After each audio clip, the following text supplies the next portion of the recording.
सो सभी को बहुत बहुत नमस्कार। मेरा नाम भक्ति शर्मा है और मैं वरखेड़ी अब्दुल्ला पंचायत से सरपंच हूँ। सिविल सर्विसेज क्लब ने मुझे ये सौभाग्य प्राप्त करवाया कि हाँ, मुझे अब एक सेशन लेना है करियर एंड पॉलिटिक्स के ऊपर। और thank you so much Lakshmi sir. बस ये ऐसा ही लग रहा है कि वहाँ पे इंस्टीट्यूट में ना रह के घर से भी एक इंस्टीट्यूट जैसी फीलिंग आ रही है, बिल्कुल इतना सेट होके बैठना पड़ा है। और seriously thank you so much, क्योंकि आपने मुझे जो है कि टॉपिक दिया है। आमतौर पे ये टॉपिक ऐसे लोगों को दिया जाता है जिन्होंने अपनी लाइफ के 30 40 या 50 साल या 20 साल से ऊपर राजनीति में दिए हों। और और फिर जब उस राजनीति की बात होती है तो वहाँ पे सिर्फ पार्टीज़ की बात होती है, और एक ऐसी राजनीति की बात होती है जिसमें बहुत ज़्यादा इलेक्शंस और उन चीज़ों के ऊपर एक स्ट्रेस दिया जाता है। मगर एक बिल्कुल ज़मीन से उठा के एक जो सरपंच होता है, जो सबसे लो लेवल ऑफ डेमोक्रेसी है, थर्ड टियर ऑफ डेमोक्रेसी, वहाँ पे कहा गया है कि आज यहाँ से राजनीति का एक हिस्सा देखें, एक हिस्सा समझें। तो थैंक यू सो मच। और ये टॉपिक है जिसके ऊपर मैं करीबन 50-55 मिनट तक एक हम डिस्कशन और क्वेश्चंस दोनों लेंगे। मैं ज़्यादा बिल्कुल भी आप लोगों को ऐसा डिस्टर्ब नहीं करूँगी और बहुत बोरिंग नहीं बनाऊँगी। I try to make a very good session. और जो भी मैं बातें बताऊँगी इसमें स्टार्टिंग में कुछ ऐसी चीज़ें हैं जो आपको लगेगा अरे ये तो नई नहीं है, मगर कभी कभी क्या होता है कि जब हम दूसरे के नज़रिए से चीज़ों को देखते हैं तो उसका एक मज़ा ही अलग होता है। और अपने इस पूरे टॉपिक को शुरू करने से पहले तो एक छोटा सा एक्सपीरियंस शेयर करना चाहूँगी। क्या होता है कि अक्सर बहुत सारी मूवीज़ बनी हैं अभी तक राजनीति के ऊपर, और अनगिनत बार हम लोगों को सुनते हैं कि राजनीति इतनी बुरी है, राजनीति ऐसी है, राजनीति वैसी है। जो लोग मुझे बहुत प्रेम करते हैं, स्नेह करते हैं, अक्सर डरते हैं कि जब उनको लगता है कि अरे तुम राजनीति में जाने वाली हो तो, या राजनीति कर रही हो, कैसे चल पाएगा। तो उस समय मैं सबसे ये कहती हूँ कि आप लोग सही हो सकते हैं, मैं ये नहीं कहूँ कि आप गलत हैं, मगर मेरा आज तक ऐसा कोई भी नेगेटिव एक्सपीरियंस नहीं रहा है राजनीति में। तो इसलिए जो भी इस समय एक ऐसा यूथ, एक ऐसा चंक ऑफ क्राउड मुझे सुन रहा है जिसको हम आने वाले समय में, भविष्य में बहुत बड़े पदों पे देखना चाहते हैं, पहली बात ये, मैं एक ऐसे यूथ से भी बात करने वाली हूँ जो आने वाले समय में राजनीति में आएगा, जो आने वाले समय में थिंक टैंक होगा, जो राइटर्स होंगे, और आप लोग शायद देश की इकोनॉमी, देश की पॉलिसीज़ को सेट करेंगे। तो और इन सबका मूलाधार जो है आज हमारे देश में, वो राजनीति है। तो सबसे पहला दिन है, पहला टॉपिक ये मुझे मिला है।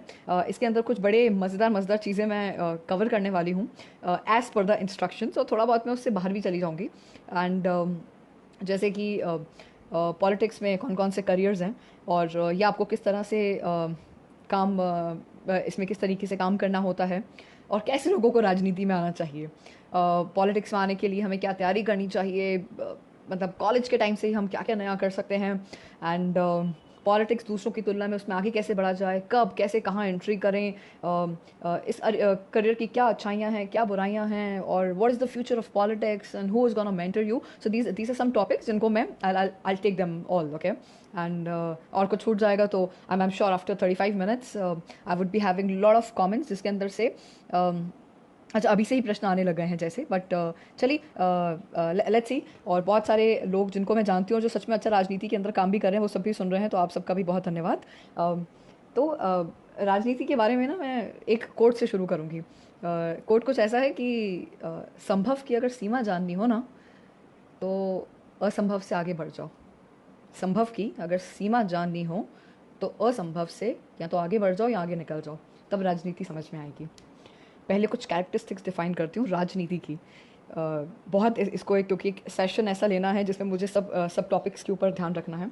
तो सबसे बड़ी चीज़ ये है कि अक्सर ऐसा लगता है कि राजनीति की वजह से सोसाइटी में बहुत कुछ हो रहा है, मगर मेरा ऐसा मानना है कि सोसाइटी की कंटेम्प्रेरी घटनाओं के आधार पर किसी भी समाज की, देश की या विश्व की राजनीति तय होती है, पहली बात। और कुछ समय बाद यही राजनीति और यही सोसाइटी, ये पैरेलल चलते हैं, एंड ये दोनों जो हैं एक दूसरे को कॉम्प्लीमेंट करते हैं। ये एक बहुत ही विचित्र कैरेक्टरिस्टिक है जिसको बहुत ज़्यादा समझने की आवश्यकता है। एक बड़ी, इसके अलावा एक बड़ी मज़ेदार और एक है कि जो राजनीति है ये बहुत ही एक सबसे अनसर्टन फील्ड है, क्योंकि राजनीति में कोई सिलेबस नहीं है कि यार मैंने ये पढ़ लिया, मैंने इतने समय तक काम कर लिया, तो और मैंने इतना अपनी जीवन इसमें लगा दिया या व्यतीत कर दिया, तो मेरे को कोई पद मिल जाएगा या मैं एक अच्छा राजनीतिज्ञ बन जाऊंगा या बन जाऊंगी। तो बड़ा ही आउट ऑफ सिलेबस सा एक कॉन्सेप्ट है ये वाला जो शब्द है राजनीति, पॉलिटिक्स। अच्छा, इसका ये मतलब भी नहीं है कि जो हम पॉलिटिकल थ्योरी पढ़ते हैं उसका इस राजनीति से जो प्रैक्टिकल उससे लेना देना नहीं है। थ्योरी हमको एक हद तक, एक समय तक बहुत सारी चीज़ों से रूबरू करवाती है, मगर असली जो प्रैक्टिकलिटी पे बात आती है तो कहीं ना कहीं उस समय वही राजनीति काम आती है, जो उस समय डिसीजन लेने की जो हमारी क्षमता होती है, जो हमारे लॉजिक्स होते हैं। एक और बड़ी विचित्र बात है राजनीति की कि 5 साल पहले जो था ज़रूरी नहीं है कि वो आज भी एक्सेप्टेबल हो। 5 साल पहले कुछ समय पहले जो चीज़ बुरी थी, कभी कभी ऐसा लगता है कि वो आज के परिप्रेक्ष्य में अगर होगा तो वो तो हमें चुनाव जितवा देगा। तो ये भी कुछ बड़ी मज़ेदार सी कैरेक्टरिस्टिक्स हैं राजनीति की। इतनी the only predictable thing in politics is that it is unpredictable. जब मैं आगे बहुत सारे जब टॉपिक्स उठाऊंगी तो उसके अंदर आपको ये प्रिडिक्टेबिलिटी, ये अनसर्टेनिटी, मगर अनसर्टेनिटी और अनप्रिडिक्टेबिलिटी के साथ साथ जो कॉन्टिन्यूटी हमें देखने को मिलेगी और किस तरीके से हम सस्टेन करेंगे, वो बहुत ही एक मज़ेदार चीज़ हमें सामने मिलेगी। तो इन कैरेक्टरिस्टिक्स के साथ राजनीति जो है उसमें किस समय कौन सी चीज़ कहाँ इम्प्लीमेंट करनी है, उसका क्या प्रभाव पड़ेगा, ये राजनीति है। कोई एक पर्टिकुलर कुछ लाइंस नहीं है जो कुछ चीज़ों को डिफाइन करती हैं, but these are the basic characteristics मुझे लगता है जिसको हम जिसके बारे में हम बात करेंगे। इनके कुछ एग्जांपल्स ऐसे भी हैं कि देश में कभी कभी ऐसा होता है कि एक समय आता है कि अच्छा कुछ घंटों तक नाम किसी का चल रहा होता है प्राइम मिनिस्टरशिप के लिए, और पता चलता है कोई और प्राइम मिनिस्टर बन चुका होता है। अगले दिन कहीं एक बहुत बड़ा डिस्कशन हो रहा होता है कि कल हम इस पॉलिसी को इम्प्लीमेंट करेंगे, और पता चलता है कि अरे ये तो कल तक तो पार्टी ही नहीं बची हमारी। तो ऐसी राजनीति है, और ऐसी राजनीति में अपने आप को सस्टेन करना बहुत एक विचार करने वाला टॉपिक है। अब कैसे आए इस राजनीति में, क्या करियर ऑप्शंस हो सकते हैं, हमको मेंटर कौन करेगा, और इसके अंदर हम किस तरीके से अपने बेसिस को तैयार कर सकते हैं, इसका मूलाधार क्या है, इसके क्या लिमिटेशंस हैं, थोड़ा उन पे ध्यान देते हैं। राजनीति में आने के लिए जब हम सोचते हैं कि हमें राजनीति में आ जाना है तो इसके 3 मुख्य धाराएं हैं जिसके थ्रू हम राजनीति में आ सकते हैं। पहला है इलेक्टोरल, दूसरा है ऑर्गेनाइजेशनल, और तीसरा है एक्सपर्टीज़। ये टॉपिक मुझे बहुत ये जो सब टॉपिक है ये बहुत मज़ेदार है, क्योंकि इसके अंदर ये है कि किस तरीके से एक व्यक्ति अगर सही ढंग से काम करे तो वो कहाँ सरपंच से काउंसलर से वो सीधे सांसद तक जा सकता है, और उसके बाद कोई कैबिनेट मंत्री बन सकता है, जैसे नरेंद्र सिंह तोमर जी ग्वालियर से। ये एक एग्जाम्पल है। उसके बाद पहले दूसरा है ऑर्गेनाइजेशन। एक युवा चेहरा आता है यूथ कांग्रेस का, और बाद में पता चलता है कि वो तो नेशनल जनरल सेक्रेटरी बन गए बिना किसी डायनेस्टी के, सुरेश पचौरी जी। जो या इसके अलावा अगर मैं देखूं तो BL संतोष जी, संजय जोशी जी, राम माधव जी, ये ऐसे नाम हैं जो ऑर्गेनाइजेशन में काम करते हैं। कोई चुनाव नहीं लड़ना, कुछ नहीं करना, हमें ना छोटे से छोटा चुनाव लड़ना है, ना हमें बड़े से बड़ा चुनाव लड़ना है, मगर याद रखिए ये देश के पावर हाउसेस में से हैं, पावर इनके इर्द गिर्द रिवॉल्व करती है। ये होती है ऑर्गेनाइजेशन की ताकत। किसी भी पार्टी, आप कोई भी पार्टी गिन लीजिए, अपने दिमाग में सोच लीजिए, चुन लीजिए, वो पार्टी की जो ऑर्गेनाइजेशन है वो अपने आप में एक पावर हाउस है, और उन लोगों को कभी कभी बहुत बड़े पद पे या छोटे पद पे इलेक्टेड नेताओं से कोई लेना देना नहीं है। तो एक ये करियर ऑप्शन है राजनीति में। शुरू कर सकते हैं एक तालुका के अध्यक्ष और राष्ट्रीय अध्यक्ष, कब पहुंच जाए कब बन जाए किसको पता। और एक तीसरा है एक्सपर्टीज़। मतलब एक्सपर्टीज़ एक ऐसा इसमें क्षेत्र है जो हमेशा से था, मगर उसके ऊपर पिछले कुछ सालों में बहुत ज़्यादा डिस्कशन होने लगा। एक्सपर्टीज़ के बेस्ट एग्जाम्पल हैं हमारे मनमोहन सिंह जी। एक्सपर्टीज़ के दूसरे बेस्ट एग्जाम्पल हैं प्रशांत किशोर जी, स्वप्नदास गुप्ता जी, रजत सेठी जी। ये आप इमेजिन करिए कि कोई भी पार्टी हो, अगर प्रशांत किशोर जाके कल कहते हैं कि आप मुझे अपनी पार्टी से राज्यसभा का टिकट दे दीजिए, can you just name one party would say no we sorry, I don't think so. जो उस व्यक्ति की मीडिया पे पकड़, किस तरीके से इलेक्शंस को मैनेज करना है, उनकी एक्सपर्टीज़ है। कोई भी आ जाता, कुछ भी कर लेता। मनमोहन सिंह जी का जिस किस्म से एक फाइनेंशियल इंटेलेक्चुअल लेवल है उनका, जो उनका एनालिसिस है, एक्सपर्टीज़ का अर्थ है विशेषज्ञ, ये विशेषज्ञ हैं, मीडिया के विशेषज्ञ, इकोनॉमिक्स के विशेषज्ञ, मिलिट्री के विशेषज्ञ, जनरल वी के सिंह, ब्रिगेडियर वत्स, ये वो एग्जाम्पल्स हैं। अब राजनीति के लिए तो साहब आने के लिए जब कहते हैं समय क्या है, कोई समय नहीं है राजनीति में आने के लिए।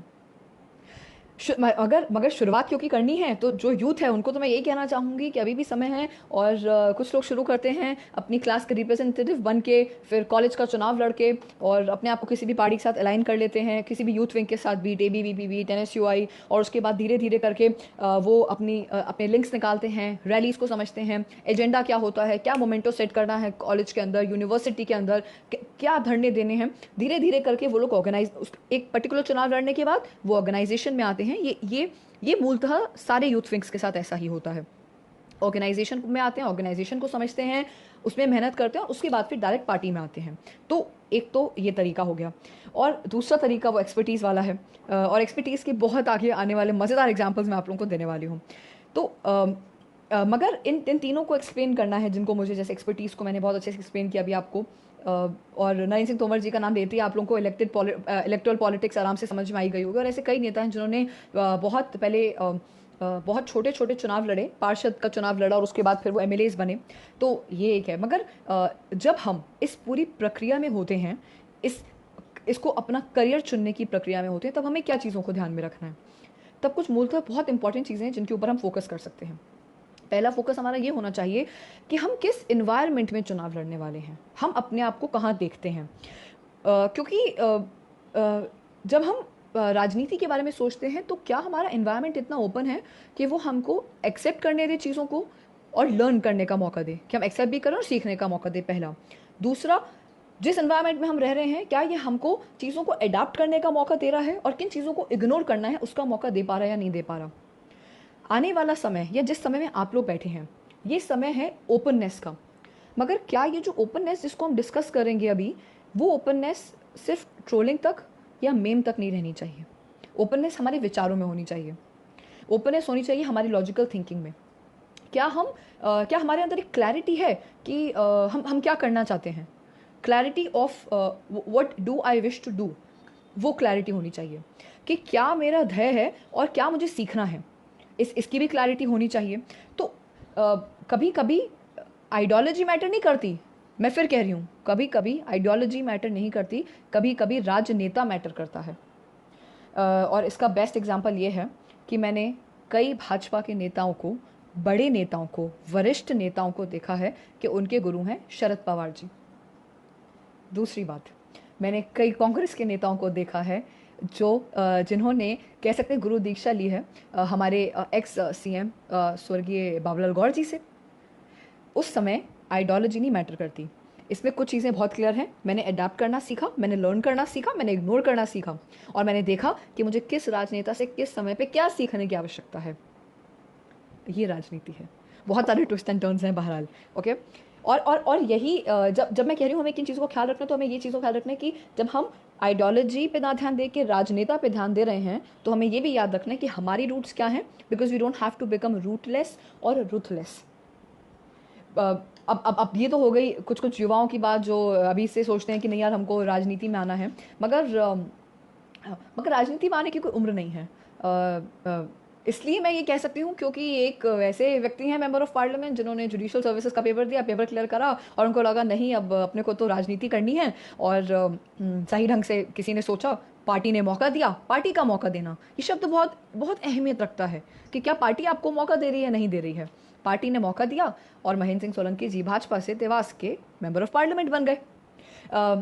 एक और विचित्र और मज़ेदार घटना है, इस पे तो मुझे लगता है लक्ष्मी सर को बहुत ध्यान देना चाहिए कि अपने एक MLA हैं राम डंगोरे जी, खंडवा के, बाय प्रोफेशन से वो टीचर थे और सिविल सर्विसेज के बच्चों को पढ़ाते थे, और टिकट मिली और वो MLA बन गए। तो on a lighter note sir, हम भी देखना चाहेंगे कि आप भी राजनीति में जल्द से जल्द आएँ, और ऐसे एग्जाम्पल्स जो हैं हम लोगों के सामने बहुत सेट होते रहें।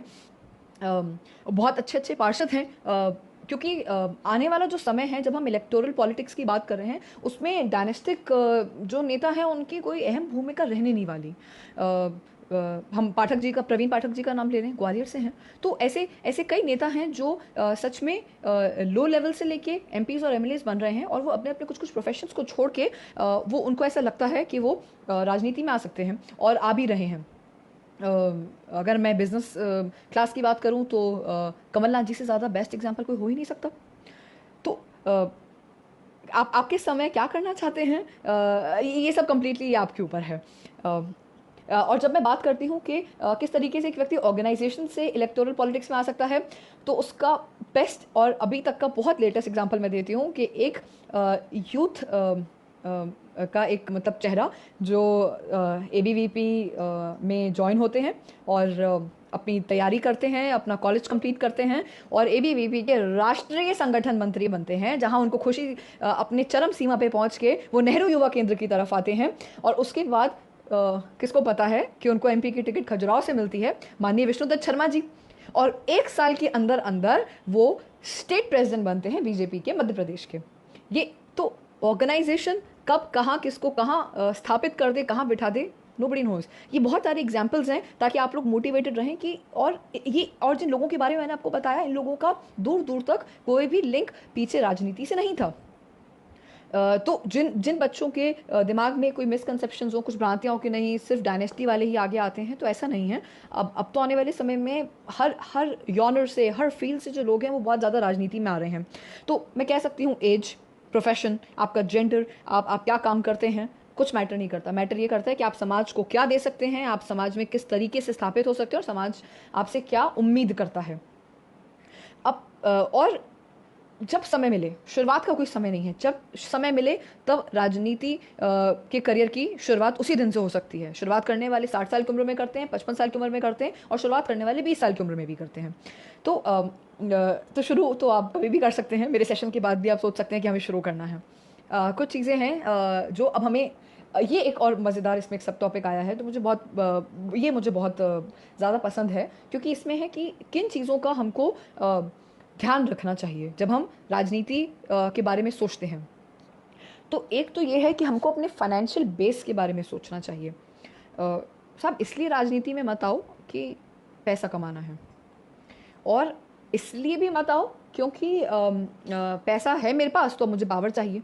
ऐसे 1765 लोग राजनीति में हैं जो इस सोच के साथ आते हैं।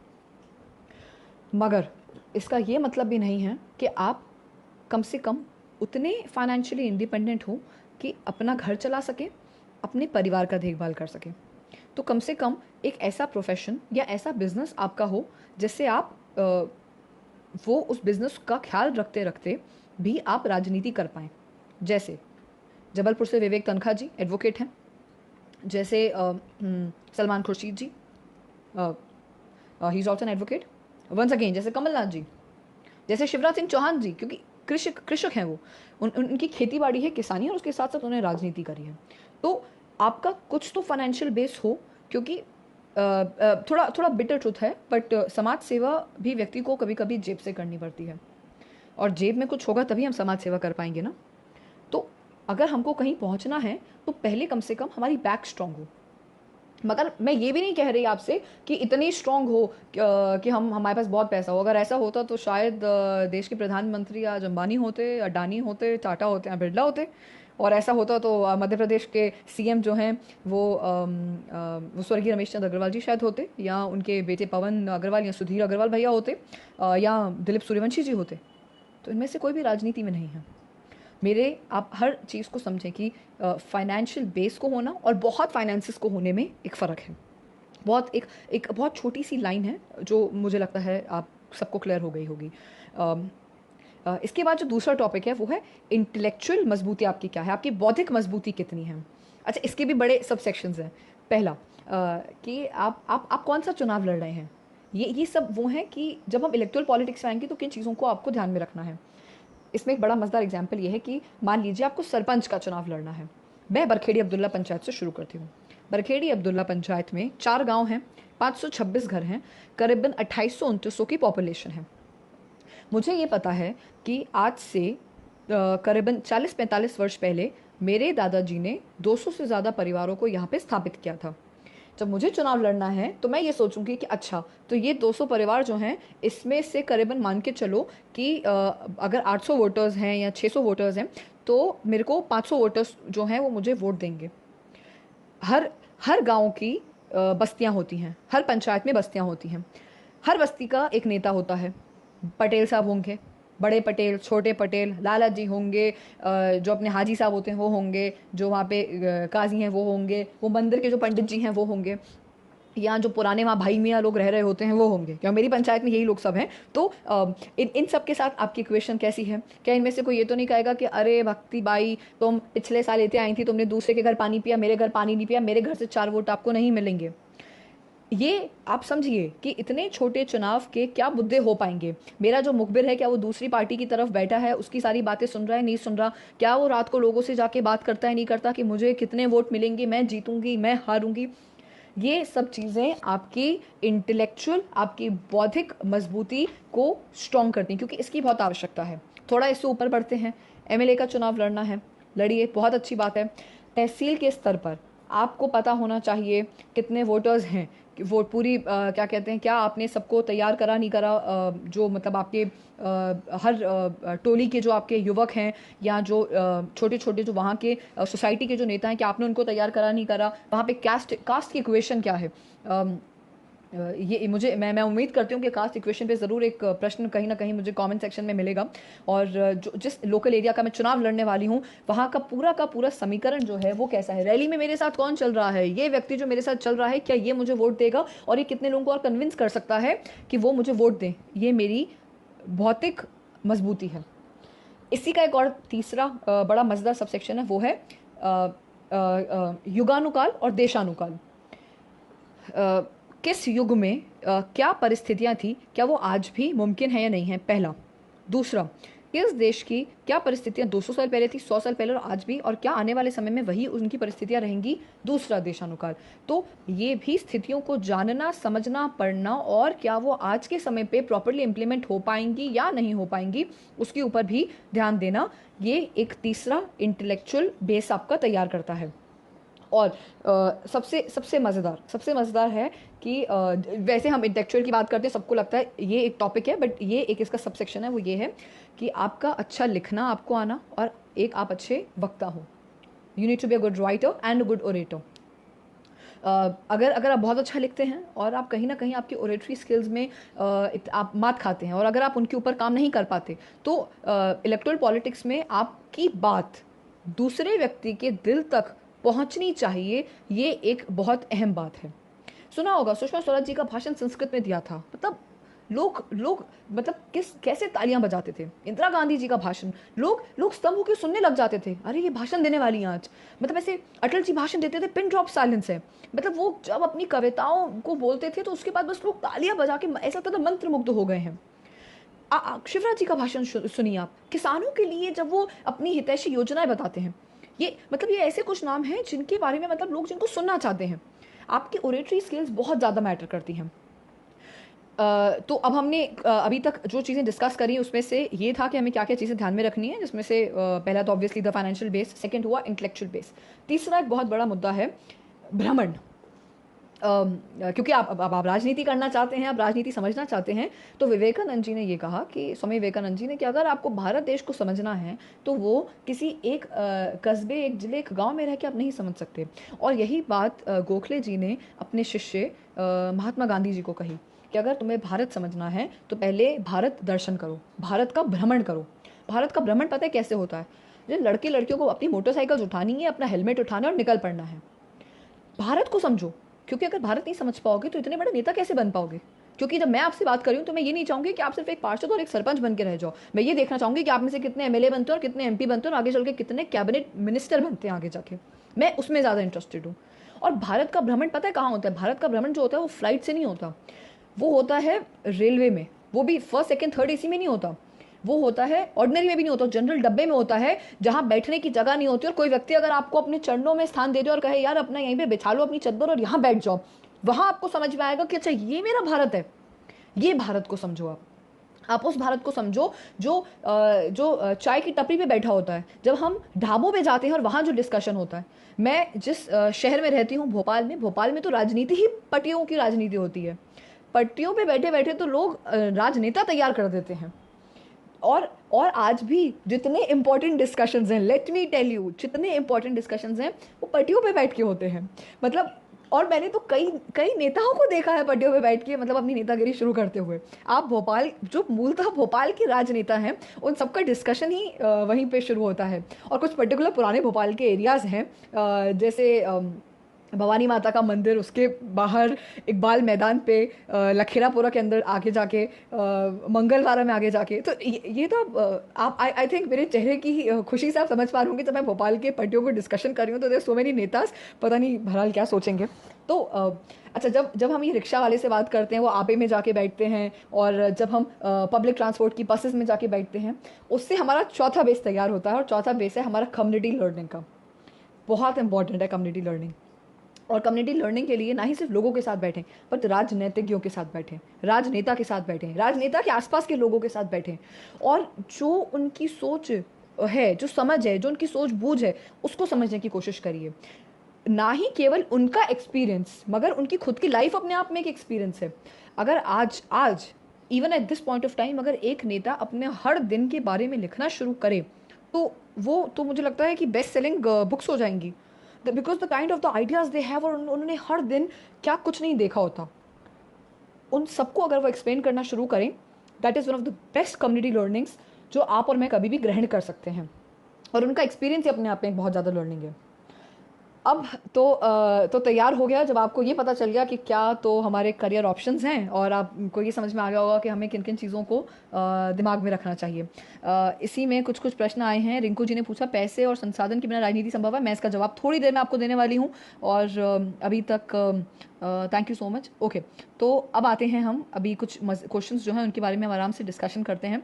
बिना किसी पार्टी से जुड़े क्या राष्ट्रीय स्तर पर राजनीति संभव है? मुकीम खान जी, बिल्कुल संभव है, क्योंकि मगर मैं आपको बताने वाली हूँ कि अभी क्या लिमिटेशंस हैं। ज़रूरी नहीं कि आप किसी पार्टी को ज्वाइन करें। एनी ऑफ द डे, अगर आपको लगता हो कि सच में आपके मुद्दे बहुत बेहतरीन हैं, आप किस तरीके से काम कर सकते हैं, जिसके बारे में मैं थोड़ी देर में भी डिस्कस करने वाली हूँ। एंड प्रशांत किशोर जी, लोकतंत्र के नुकसान की गोलबंदी से लोकतंत्र के नुकसान की बात रखें। चुनावी एजेंसी के साथ साथ हम उनको एक्सपर्टीज़ के तौर पे क्यों ना लें? मुझे लगता है कि हमें हमेशा अनिल जी, लोगों के अंदर कमी ढूंढने से अच्छा हम ये ढूंढें कि उनकी एक्सपर्टीज़ है, और उसको आप और मैं नकार नहीं सकते। बट हाँ, इसका एक बेस्ट पार्ट ये है कि बैक सीट ड्राइविंग जो है वो पॉसिबल नहीं हो पाएगी आज एक ऐसे देश में जहाँ 65% युवा रहते हैं। दो बड़ी बड़ी हमारे, मुझे लगता है, लिमिटेशंस हैं। पहला लिमिटेशन है फाइनेंसिस, और दूसरा है मेंटालिटी। पहले मैं मेंटालिटी को डिस्कस करूँगी, क्योंकि ये बड़ा ही एक ये एक छोटी चीज़ है जिसको समझ लें हम 2 से 4 लाइनों में। वो ये है कि राजनीति के कोई भी डिसीजंस हो, उसको एक्सेप्ट करने की हमारे अंदर एक मैच्योरिटी होनी चाहिए। और पॉलिटिकल डिसीजंस कभी भी गलत नहीं होते, और अगर आप उस मैच्योरिटी के साथ डिसीजंस को एक्सेप्ट नहीं करेंगे तो आप बाहर हो जाएंगे। पॉलिटिकल डिसीजंस, मैंने इसलिए कहा कभी गलत नहीं होते, क्योंकि वो जिसने लिए हैं उनको पता है वो सही हैं। और आप तब उन्हें गलत कहिए जब आप खुद डिसीजन मेकिंग की उस सीट पे बैठे हों। और अगर आप उस सीट पे नहीं बैठे, तो आप ये समझिए कि जो डिसीजन जिस समय हुए हैं, जिसके द्वारा हुए हैं, उसमें कौन कौन लोग भागीदार थे, वो डिसीजंस बिल्कुल ठीक हैं। So you always need to have that kind of an maturity to accept whatever is happening, patiently उसको एक्सेप्ट करना। दूसरा एक आता है फाइनेंस। फाइनेंस को मैं दो चीज़ों के साथ और जोड़ना चाहूँगी। फाइनेंस में क्राइम और पैसा। मैंने शुरुआत में ही कहा कि सबको ऐसा लगता है राजनीति गंदी है, करप्शन से भरी हुई है। अच्छे नेता तो मतलब मुझे लगता है कि वो लालटेन लेके भी ढूंढने जाएं या चिराग लेके भी ढूंढने जाएं तो नहीं मिलेंगे, और बाय हुक और बाय क्रुक सबको बस गद्दी चाहिए, सीट चाहिए। ऐसा एक एक हाइपोथेसिस क्रिएट हुआ है। इसके बारे में मैं थोड़ा पीछे चलना चाहूँगी। कुछ 3 बड़े आंदोलनों को मैं डिस्कस करना चाहूँगी। पहला आंदोलन है नवनिर्माण आंदोलन 1975 का। दूसरा आंदोलन एक मंडल हाई कमीशन, वो मंडल स्थापित करना था, तो एक मंडल कमीशन का एक बड़ा आंदोलन हुआ था। और एक तीसरा आंदोलन जो मुझे लगता है जिसको आपने, मैंने, हम बहुत सारे लोगों ने विटनेस करा, वो था अन्ना आंदोलन, अन्ना हजारे आंदोलन। ये तीनों आंदोलन जो हैं ये हमारी बहुत बड़ी लिमिटेशन है, क्योंकि मैं फाइनेंस के साथ मैंने पहले क्राइम और पैसे को जोड़ा है, तो पहले मैं इनको थोड़ा एक्सप्लेन करूँ and then I will come to the finance कि क्या है फाइनेंस का कॉन्सेप्ट। तो ये ये जो पैसा और क्राइम और ये जो आंदोलन बहुत बड़े बड़े हुए, ये आंदोलन चाहते तो बहुत बड़ी पॉलिटिकल क्लेंजिंग कर सकते थे। ये आंदोलन चाहते तो अपने आप में बहुत सारे नए आयामों को स्थापित कर सकते थे, मगर ऐसा नहीं हुआ। स्पेशली दो, एक नवनिर्माण आंदोलन और दूसरा अपना अन्ना आंदोलन, ये दोनों इसलिए नहीं कर पाए क्योंकि इन दोनों आंदोलनों के पीछे बहुत बड़े पॉलिटिकल मोटिव्स, पॉलिटिकल एम्बिशंस जुड़े हुए थे। तो ये लोग जैसा पॉलिटिकल डिस्कोर्स चल रहा था उसको चेंज नहीं कर पाए। आंदोलन जो हैं वो 2 या 4 सालों में नहीं होते, आंदोलन जो हैं वो डिकेड्स में होते हैं। और क्योंकि लोगों को एक सूत्र में बांधना, पूरे जन समुदाय को, कोई 10-20 लाख लोग नहीं हैं, 1-2-4-10 करोड़ लोग नहीं हैं, आज देश की जनसंख्या 135 करोड़ है। इन सबको एक धागे में पिरोना, एक सोच, एक बात के साथ आगे बढ़ना, ये हो सकता था अगर पॉलिटिकल एम्बिशंस और मोटिव्स नहीं होते तो। आप ये सोचिए कि ये जो लिमिटेशन मैं बता रही हूँ, ये लिमिटेशन को दूर करने के लिए ही 2 बड़े आंदोलन लाए गए थे कि हमें क्राइम, हमें पैसा, इन चीज़ों से ऊपर उठ के कुछ बड़े ऐसे कदम उठाने हैं जिनसे हमें कुछ अच्छा मिल पाए। मगर लोग जागरूक हुए, उनको दबा दिया गया। यूथ जागरूक होना चाहता था, यूथ आगे बहुत कुछ करना चाहता था, मगर दबा दिया गया। क्योंकि एक बहुत इंपॉर्टेंट चीज़ है, एक अभी बहुत रिसेंटली एक डिस्कशन आया है कि पॉलिटिकल रेगुलेशन एक्ट, जिसके ऊपर बहुत लोग काम कर रहे हैं कि हमारा नेता कैसा होना चाहिए, उसे किसी उसकी क्षमताओं के आधार पर हमें, मतलब हम चाहते हैं कि वो स्थापित हो, तब हम उसको आके चुनें।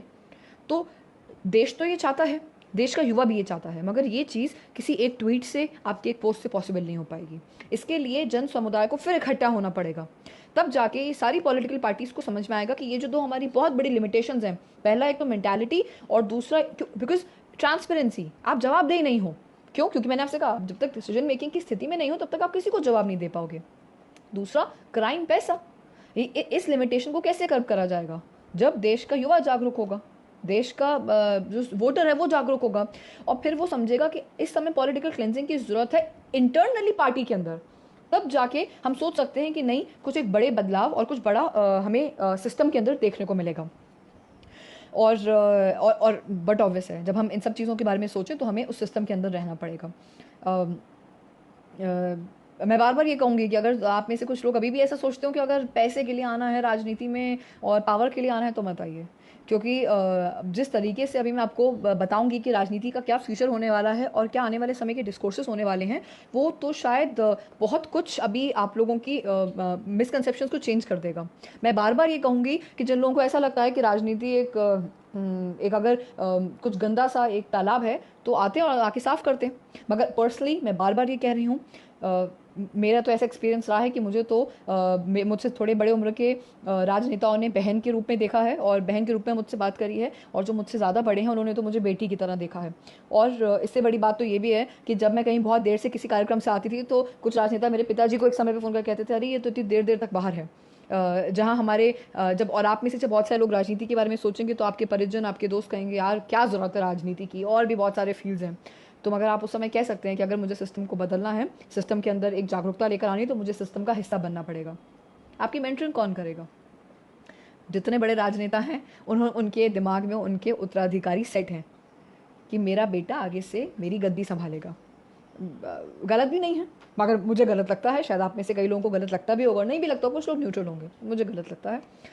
बट फिर मुझे ऐसा भी लगता है कि किसान का बेटा किसान, बिजनेसमैन का बेटा बिजनेसमैन, तो राजनेता का बेटा राजनेता क्यों नहीं? मगर फिर मेरा सबकॉन्शियस माइंड ये कहता है कि क्योंकि देश में सब कुछ राजनीति ही है, तो इसलिए ये हेरिडिटी नहीं होना चाहिए। कोई आपको आके ये नहीं कहेगा कि तुम बहुत अच्छे इंसान हो और आके मेरी सीट पे बैठ जाओ, और ना ही कोई आपके लिए कुछ छोड़ देगा या आपको हर चीज़ स्टेप बाय स्टेप एक्सप्लेन करेगा। ऐसा नहीं होगा। इस ट्रूथ को हम एक्सेप्ट कर लें, हमको अपना मेंटर खुद चुनना पड़ेगा।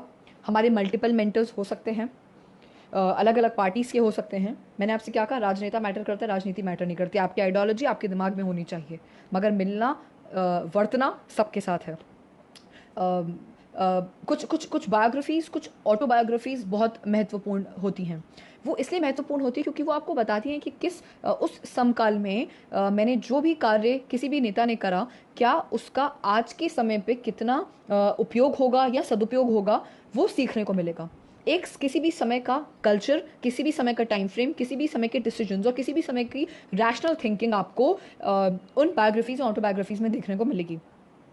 अब आप में से किसी की किस्मत इतनी अच्छी हो कि आपको कोई चाणक्य मिल जाए जो किंग मेकर होता है, तो all the best to you, but उसके लिए आपको चंद्रगुप्त बनना पड़ेगा। क्या क्या आपके अंदर उतना अपने आप को अपने आप को तपाने की क्षमता है या नहीं है? कितना देखने में बड़ा ग्लैमरस सा लगता है कि अरे बहुत राजनीति बहुत ग्लैमरस है, मगर मगर ऐसी है नहीं। और मेंटर करने वाला भी आपको उस स्थिति पे लाके खड़ा कर देगा जहां से आप हार मान जाओगे। मगर अगर आप वहां से हार नहीं मान पाए तो समझो कि आप आने वाले समय के भविष्य के एक बहुत बड़े नेता हो। मगर पहले कोई मेंटर आप पे इतना भरोसा करे और अगर आपने उसको साध लिया तो आप सद गए। ये मतलब क्योंकि मैंने भी देखा कि इतना आसान नहीं है किसी मेंटर का मिलना। बहुत सारे राज, बहुत सारी बातें कोई एकदम से आपके सामने खोल के रख दे, ऐसा समय नहीं है। और क्या है कि क्योंकि हर राजनेता बहुत तप कर सामने आया है, तो वो कैसे किसी भी एक युवा पे मतलब अपना हाथ रख दे, उसे ये भी नहीं पता कि क्या ये मेरा साथ देगा या नहीं देगा, क्या ये इन चीज़ों को समझेगा या नहीं समझेगा, क्या ये कल को मेरे ही अगेंस्ट ना खड़ा हो जाए। देखो क्योंकि देखो राजनीति में कभी कभी तो आप एक लंबे समय तक किसी सीट पर होते हो और कभी कभी सिर्फ 5 साल मिलते हैं। अब उस 5 साल में भी अगर कोई एक राजनेता आपको सिखाने लग जाए तो उसको ये डर होगा कल को आप उसकी सीट भी स्ट्रांगली आके सामने ना लेकर आओ। जब आपका फाइनेंशियल बेस तैयार है, जो पहले बताया था, इंटेलेक्चुअल बेस तैयार है, जब आप एक अच्छे वक्ता हैं, अच्छा पढ़ सकते हैं, अच्छा बोल सकते हैं, जब आपकी सोशल नेटवर्किंग बहुत स्ट्रांग है, जब आपने कम्युनिटी की लर्निंग को सीख लिया, जब आपने भारत भ्रमण कर लिया, आपने देश का बेस्ट एक्सपोजर ले लिया, उसके बाद आप कैसे मान सकते हो कि एक राजनेता आपको सब कुछ सिखाएगा? क्योंककि उसके दिल में भी तो ये डर होगा कि कल को ये इस गद्दी से मुझे हटा के अपने आप को स्थापित कर लेगा। तो ये मेंटरिंग अपने आप को खुद करनी है। हालांकि मेरी तो बहुत ज़्यादा मेंटरिंग तब भी हो गई थी कि जब मैं भी एक सिविल सर्विसेज क्लब का हिस्सा थी, और जब मैं बहुत सारे मैंने जब सिविल सर्विसेज के पूरे सिलेबस को ढंग से पढ़ा, जब मैंने अपना पॉलिटिकल साइंस में मास्टर्स करा, तो एक मुझे ये समझ में आ गया कि देश में क्या थ्योरी है और उसको मुझे किस तरीके से प्रैक्टिकली इम्प्लीमेंट करना है। तो मल्टीपल मेंटर्स हो सकते हैं आपके, ऐसा नहीं है कि नहीं एक ही मेंटर होगा और वही आपको सब कुछ बताएगा, तो ऐसा पॉसिबल नहीं है। अब आते हैं कि राजनीति का फ्यूचर क्या है। मुझे बहुत हैरानगी हुई कि मुझसे ये पूछा गया कि यार राजनीति का फ्यूचर क्या है। मैंने एक लाइन में कह दिया कि राजनीति का कोई फ्यूचर नहीं है, राजनीति अपने आप में ही भविष्य है। राजनीति थी, राजनीति है और राजनीति ही रहेगी। राजनीति is the highest order of doing anything. Yes, think about it, राजनीति ही भविष्य है। कोई भी देश हो, सिर्फ भारत ही नहीं, any country on this world map, राजनीति और राजनेताओं के आधार पर ही कोई भी देश चलता है। हर देश के जो लोग हैं वो बहुत ही सहज स्वभाव के हैं, बहुत सरल स्वभाव के हैं। मैं भारत देश की बात करूं तो मैंने देखा है कि लोग जो है ना वो आश्रित होना चाहते हैं, वो मजबूर हैं कि यार कोई हमें आगे लेके चले तो हम चल पड़ेंगे, हम लीड नहीं करना चाहते। तो वो जो लीडर होता है ना वही बड़ा एक हीरोइक होता है। साउथ में आप देखें, मतलब हर राजनेता मतलब ईश्वर तुल्य है। आप ये देखिए कि जब हमारा पाकिस्तान से बांग्लादेश को लेकर लड़ाई हुई थी, तो उस समय इंदिरा गांधी जी के भाषणों को और इंदिरा गांधी जी के वाक्यों को, उनकी बातों को सुन के लोगों ने उनको दुर्गा का स्वरूप दे दिया था। हाल ही में सर्जिकल स्ट्राइक हुआ, नरेंद्र मोदी जी भगवान है। तो राजनीति का क्या फ्यूचर है? राजनीति ही फ्यूचर है। ये मुझे लगता है ये 2 एग्जाम्पल्स ने बहुत सारी कंसेप्शंस को फिर से क्लियर कर दिया होगा। और एक बहुत बड़ी 2-3 चीज़ें ये हैं कि आने वाले समय की राजनीति अब कैसी होगी, ये सोचिए। आने वाली समय की राजनीति 3 चीज़ों पे फोकस करेगी, जिसके अंदर आप लोगों को एक अहम रोल निभाना है, क्योंकि आप ही वो देश का यूथ हैं जो डिस्पैरिटी को ख़त्म कर सकते हैं। डिस्पैरिटी कहाँ है? डिस्पैरिटी 3 सेक्शंस में है। पहला है एजुकेटेड यूथ, उसमें भी दो सेक्शंस हैं। कौन सा? एक यूथ जो कॉलेजेस में हैं, जो स्कूल्स में हैं, जो आने वाले समय में कुछ अपनी मास्टर्स करेगा, जो जॉब करेगा। एक आपको उसके बारे में सोचना, और एक आपको एक ऐसे यूथ के बारे में सोचना जो पढ़ा लिखा नहीं है, जो 16 साल से ही जाके गल्ले पे बैठने लग गया, या 16 साल की उम्र या 17 साल की उम्र से अपने पिताजी के साथ खेती किसानी करने लग गया, या अपने पिताजी का कुछ समय 18-19 साल के बाद एक अपर मिडिल क्लास का लड़का अगर अपने पिताजी का बिजनेस संभालने लग गया। एक आपको इस यूथ के बारे में ध्यान देना है। ये दो किस्म का यूथ है जो आने वाले समय में एक अहम भूमिका निभाएगा। दूसरा, विमेन। मतलब विमेन इन पॉलिटिक्स भी अपने आप में एक इतना बड़ा सेक्शन है जिसपे पीएचडी कर सकता है एक व्यक्ति। तो कम समय में मैं आपको कुछ बेसिक बातें बताना चाहूँगी कि आने वाले समय की जो भी पॉलिटिक्स है वो रिवॉल्व करेगी रिजर्वेशन पे। वो रिवॉल्व करने वाली है, महिलाओं को इक्वालिटी नहीं, महिलाओं को जस्टिस चाहिए। और वो बिल्कुल रिवॉल्व करेगी कि कैसे अब महिलाएं जो है आने वाले समय में वो मेयर पति और एमएलए पति और एमपी पति से ऊपर उठ के, या किसी कमीशन की अगर महिला अध्यक्ष है तो उसका पति उस कमीशन को चला रहा है, उससे ऊपर उठ के महिलाएं अपने आप को कैसे स्थापित करने वाली हैं या कैसे कर पाएंगी, और राजनीति उसमें क्या रोल प्ले करने वाली है, ये सोचने की एक अत्यंत आवश्यक बात है। तीसरा है सप्रेस्ड क्लास। सप्रेस क्लास में तो मैं सबको ले लेती हूँ। सप्रेस क्लास में मेरा अर्थ कतई ही दूर दूर तक जाति से नहीं है, मगर मेरा जाति को अगर मैं इंक्लूड भी कर लेती हूँ तो उसके अलावा है कि इकोनॉमिकली बैकवर्ड सेक्शन जो है समाज का, एक, क्योंकि एक वो तबका भी है, लाखों बच्चे जो बड़े जो कुछ इंस्टीट्यूट्स के आसपास घेरा लगा के वहाँ सालों से रह रहे हैं, वो भी दुखी हो चुके हैं, वो भी तंग आ चुके हैं। और छोटे छोटे जो रिवोल्ट्स हैं, जो शहर मतलब हमारे देश में कि कुछ प्रोमिनेंट शहरों में कुछ कुछ समय में उभर कर आ रहे हैं, उनके बारे में सोचना एक बहुत भविष्य की एक बहुत बड़ी दिक्कत, मतलब अगर हम नहीं सोचेंगे तो एक बहुत बड़ी दिक्कत होगी, क्योंकि आने वाले समय में एक्सटर्नल से ज़्यादा इंटरनल पॉलिटिक्स पे अगर ध्यान नहीं दिया गया तो याद रखिएगा कि छोटे छोटे लोग, छोटे छोटे युवाओं की टोलियाँ आगे चल के एक बड़ा रेवोल्यूशन तैयार कर देती हैं। ऐसे रेवोल्यूशंस होते या तो हो चुके हैं या होते होते रह गए हैं। हम हार्दिक पटेल को नहीं भूल सकते, हम जाट रिवोल्ट्स को नहीं भूल सकते। तो फ्यूचर ऑफ पॉलिटिक्स क्या है? मुझे तो इस बात का डर है कि आने वाले समय में जो महिलाएं हैं वो अपना गुट बना के कहीं स्ट्रांगली ना खाएं कि अरे हमें भी तो कहीं जगह दो, क्योंकि जब भी पॉलिटिकल पार्टी से बात होती है वो कहते हैं हम आपको कैसे जगह दे दें, क्योंकि उनको भी तो जीतने वाला कैंडिडेट चाहिए, तो तैयार करो। फ्यूचर क्या है राजनीति का? फ्यूचर है राजनीति का कि जब आपके और मेरे जैसे देश के युवा ये सोचेंगे कि अब हमको जस्टिस की बात करनी है, हमारा ये फ्यूचर है। अब हम इस जस्टिस की बात तब कर पाएंगे जब हम ये सोच लेंगे कि राजनीति कोई ग्लैमरस चीज़ नहीं है, जब हम इस चीज़ को एक्सेप्ट कर पाएंगे पब्लिक लाइफ में। जिस दिन आपने अपना पहला कदम रख लिया, आपका पर्सनल लाइफ ज़ीरो हो गया। और ये फ्यूचर पॉलिटिक्स का आपको कैसे मिल सकता है? सिर्फ 4 या 5 चीज़ों से। पहला, आपका डिसीजन मेकिंग, पूरे जो बेसिस मैंने बताया उसके अलावा। दूसरा इंपॉर्टेंट, आपका विजन मिक्स्ड विद आपका एक पॉजिटिव एटीट्यूड। ये 3 चीज़ों के साथ साथ चौथी चीज़ सबसे इंपॉर्टेंट, आपकी क्या यूटिलिटी है, क्या आप काम आएंगे, आपके एट्रीब्यूट्स क्या हैं, और क्या जो आपकी यूटिलिटी, आपकी ज़रूरत क्या है समाज को। अपने आप को तैयार ऐसा करो कि समाज को आपकी ज़रूरत लगे, इस देश के युवा आप में कुछ अच्छा देखें। ये आपकी यूटिलिटी आपको पॉलिटिक्स का फ्यूचर बना देगी, ये सोचने की आवश्यकता है। और इसके बाद सबसे इंपॉर्टेंट ये है कि जो आपको वोट देगा उस दिन याद रख लो, no glamour, no personal life. जो आपको वोट देगा उसकी नज़रें सिर्फ आप पे होंगी, और आपके 1000 अच्छे काम उन पे पानी फिर जाएगा अगर आपने एक गलती से कहीं पे भी चूक कर दी तो। इस एक चूक ने 2018 का एमपी का इलेक्शन हिला दिया था। ये एक एक चूक होती हैं जो 2011-12 के चुनाव हरवा देती हैं। एक एक चूक होती है जिससे नॉर्थ ईस्ट कभी आता है या कभी जाता है। एक चूक होती है जिससे कभी जम्मू कश्मीर आता है या जाता है। तो आपकी एक चूक और आपका एक अच्छा काम आपको कहीं पे भी तैयार कर सकता है।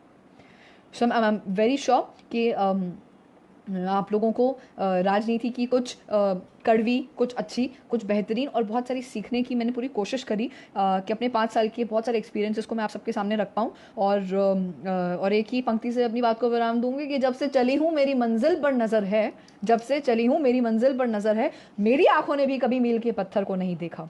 जय हिंद। और अब कुछ क्वेश्चंस लेते हैं और समझते हैं कि क्या क्या चीज़ें हैं। मुझे लगता है प्रमोद मिश्रा जी छात्र राजनीति के गिरते स्तर पर छात्र राजनीति कहाँ गिर रही है, वो तो हम जैसे कभी कभी शायद युवा बहक जाते हैं, तो इसलिए हमें ऐसा लगता है कि राजनीति गिर रही है। वर्तमान राजनीति के बारे में कुछ तर्क। मिलन जी, मुझे लगता है मैंने बहुत सारे पॉइंट्स को कवर कर लिया है। और मुकिम जी, राष्ट्रीय स्तर पर अगर आपको बिना किसी पार्टी से जुड़े हुए काम करना है तो पहला है कि आपको अपने आप को मजबूत बनाना पड़ेगा, अपने फाइनेंशियल अपने पूरे एसेट्स को देखना और सोचना पड़ेगा। कई बार तो पॉलिटिकल पार्टीज़ जो हैं वो खुद अपने लोगों को चुनाव लड़वाती हैं, तो वो उनकी फाइनेंशियली उतनी उनके ऊपर वो बर्डन नहीं आने देती। बट अगर आप खुद लड़ना चाहते हैं तो आपको उसके बारे में सोचना पड़ेगा। एंड फिर भी मैं लक्ष्मी सर जी का बहुत बहुत धन्यवाद देना चाहूँगी कि आपने मुझे ये मौका दिया। And Harshvardhan ji, ma'am we many bureaucrats from ITs and ITs but very few politicians can be seen. Not at all Harshvardhan ji, the scenario is changing. I have given so many names that yes, there are a lot of people who really want to come. It is if they want to come with some kind of a political ideology or a thought, I think those parties should think about these people. मैंने आने वाले समय के बहुत बड़े कुछ आप देखिएगा कि मैंने एडवोकेट्स के नाम लिए हैं और आईआईटीज़ और एनएलआईयू से पढ़े हुए बहुत सारे युवा। गुरु प्रकाश जी एक उभरता हुआ नाम है बिहार का। यू वुड सी कि अभी उनको एक प्रदेश का प्रवक्ता बनाया गया है युवा मोर्चा में, तो ऐसा बिल्कुल भी नहीं है। And there are lot of people who are coming now from that educated class. And Delhi लोचन्स तो फेमस ही है वैसे इसके लिए। और thank you so much to everybody. And what must be our initial stage to start our work in this field? Suraj ji, that genuinely depends कि आप किस जगह से अपने आप को शुरुआत करना चाहते हैं। मैंने समझाया कि अगर आपको कॉलेज से शुरू करना है तो भी ठीक है, और राजनीति के लिए कोई एज कोई समय नहीं है। आप जब जहाँ से शुरू करना चाहें उसको क्या कहते हैं, शुरू कर सकते हैं। पीयूष राणा जी, आपने कहा नेता मत बनाओ लोगों को। आप जैसे लोग अगर ऐसा सोचेंगे कि हम नेता ना बने, तभी तो एक अनएजुकेटेड सा, कभी कभी 12वीं फेल, कभी कभी 5वीं फेल ऐसे लोग आ जाते हैं राजनीति में, जिनको शायद एक पान की गुमटी चलानी नहीं आती और वो देश चलाएंगे। तभी शायद इतने हमारे इंफ्रास्ट्रक्चर में दिक्कत आती है, तभी हमारे मेडिकल फैसिलिटीज़ के अंदर दिक्कत आती है। और अगर आपको ऐसी और भी बहुत सारी दिक्कतें देखनी और अगर आप भोपाल के हो तो प्लीज़ आप आइए और मैं आपको इन एक्सपीरियंसेस से रूबरू करवाती हूँ। जाइए कभी किसी गवर्नमेंट हॉस्पिटल में, या आप जाइए और देखिए किस तरीके से लोग जो हैं वो कार्य कर रहे हैं। तो अच्छा लगा मुझे पीयूष जी, बट आपने अगर इस मुद्दे को भी रखा तो। आर्यन जी, ऋषभ जी, 20-25 में तो युवाओं की भूमिका के बारे में मैंने कहा कि बहुत बड़े स्तर पे रहने वाली है अगर हम इस सिस्टम का हिस्सा अपने आप को किसी भी तौर पे अगर बना लेते हैं तो। मैम, एक राजनीतिक अधिकारी साहब देखिए, प्रशासनिक अधिकारी को भी राजनेता से ही परमिशन लेनी पड़ती है, तो अगर IAS IPS भी बन जाओ तब भी मैं कहूँगी कि राजनीति में ज़रूर आओ। Majority votes another particular caste से हो तो क्या सिचुएशन होगी? घनश्याम जी, वोटिंग ट्रेंड्स के ऊपर ध्यान दीजिए, आपको सब आइडियाज़ लग जाएंगे। मैं लक्ष्मी सर से कहना चाहूँगी कि सर अगर आपको लगे कुछ ऐसे क्वेश्चन हैं, क्योंकि इसमें तो बहुत सारे क्वेश्चन हैं जिनके बारे में अच्छा, हाय कांक्षी जी ने एक बहुत अच्छा क्वेश्चन पूछा था, could you please shed some light on social media age of misinformation in the current politics. Kankshi ji, ऐसा है कि इस चुनाव में और पिछले चुनाव में 169 सीट्स का डायरेक्ट लिंक जो था वो सोशल मीडिया से इन सम वे और द अदर था। अब बेस्ट पार्ट मुझे एक बहुत मज़ेदार चीज़ ये लगने लग गई है कि मैम अभी इस समय में सोशल मीडिया पे जब मैंने क्योंकि ये बात कही कि हमें एक ऐसे एनवायरनमेंट पे रहना है जहाँ पे no trolling, no memes, no misinformation के ऊपर हम बात कर रहे हैं, और कुछ इन्फॉर्मेशन के लिए तो लोग, जैसे मुझे लग रहा है अब तो कुछ ऐसी एजेंसीज बैठी हुई हैं कि जैसे कोई मिस इन्फॉर्मेशन या मिस कम्युनिकेशन होता है तुरंत ही, like within minutes, within half an hour उन चीज़ों को जल्दी से जल्दी लोग सामने लेकर आके उसको क्लैरिफाई करने लग गए हैं। बट या स्टिल मैं सबसे कहूँगी कि कृपया व्हाट्सएप की यूनिवर्सिटी से ज़्यादा ये है कि किसी अच्छी बायोग्राफी, ऑटोबायोग्राफी को पढ़ के ही अपने विचारों को क्लियर रखें और उसके साथ काम करें।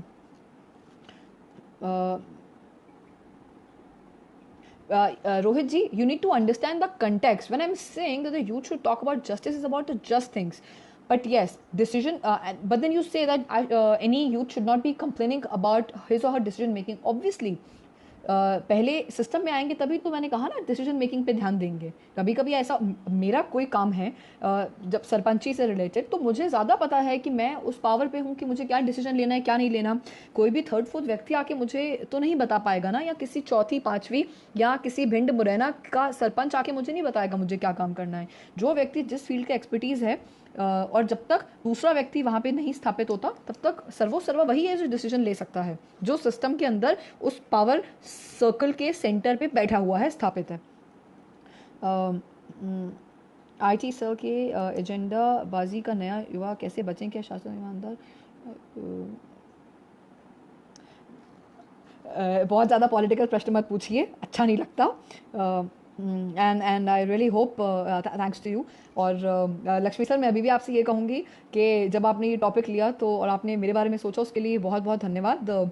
And yes, questions are always welcome on my page, on my wall, on my post, and I would be more than happy to answer them. And आने वाले समय मुझे लगता है कि बहुत सारे यूथ शायद अगर इस पे पोलिंग हो कि लक्ष्मी सर को राजनीति में आना चाहिए नहीं आना चाहिए, so I'm sure lot of the boys and girls who directly or indirectly are part of civil services would be more than happy to have you also in politics. And all the conceptions that you tell us, the kind of the agenda, your critics, this is one of the best parts. So you give us an insight, and you also make sure that we have a different view कि हमें किस तरीके से राजनीति को देखना चाहिए। मैं आप सबसे उम्मीद करती हूँ तब तक कि आप सब अपना ख्याल रखें, खुश रहें, और ज़रूर अपने आप को जागरूक बनाएं। आने वाले समय के आप ही वोटर हैं, आप ही राजनेता हैं, और आप ही देश को बदल सकते हैं। आपका विजन इस देश को विश्व पटल पर लेकर जाने के लिए हमेशा सहायक रहेगा। ख्याल रखिए। जय किसान, जय मध्य प्रदेश, जय Bharat. Thank you so much.